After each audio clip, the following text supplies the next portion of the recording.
Bit tonight we're getting our first look at the Perry Township School District's new $1.4 million weapon detection system. School administrators tell us tonight this new equipment is divided between Southport and Perry Meridian high schools. Our Chase Howell tested this new safety feature and also talked with students to learn how they feel about this new addition.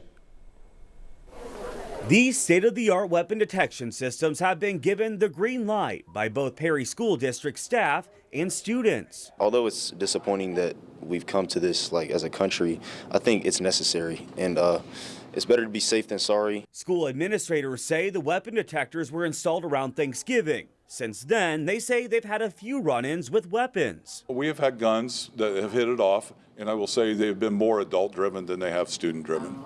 So how does it work? Well, one, this isn't your typical metal detector. It actually detects weapons. So I can walk through with my PC and the light will stay green.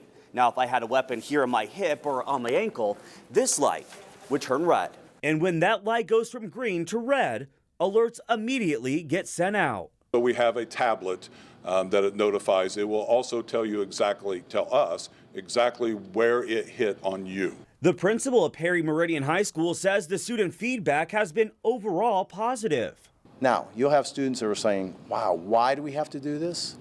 This is changing times, but we also are looking out for your best interest, and we're going to make sure that you're safe when you come to school. And when you walk into Perry Meridian High School, your focus is on one thing and one thing only, that's learning. And for one student who moved here from Uganda, the weapon detector makes her feel safer.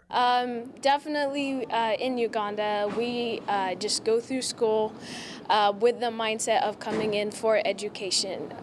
While here with how the country is set up and how we have this amendment for having guns, it felt unsettling at first. But with these weapons detection system, I feel right back at home.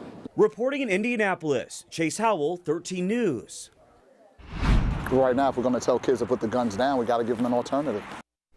All too often, teenagers are found with guns here in Indianapolis. Sometimes they're getting caught in the crossfire. On Wednesday night, gunfire erupted in the parking lot following a basketball game at Lawrence Central High School. A 14 and 15-year-old were arrested that night. Then Thursday, a 16-year-old tried to buy a gun from a woman. He allegedly stole it and drove away. The woman chased him and shots were fired. A 17 and 18-year-old in the teen's car were injured. A youth leader says this is a growing problem that is becoming a large part of the conversation in his New Boy program. Kareem Hines told us that he wants kids to have a platform to talk about their problems without picking up guns. That problem has one Indy mom speaking up tonight.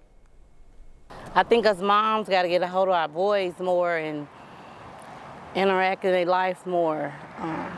If we can get together as parents and get a hold of our children, it'll be probably a little bit better for our children out here. Her son told us a lot of kids carry guns not to commit crimes, but because they're scared.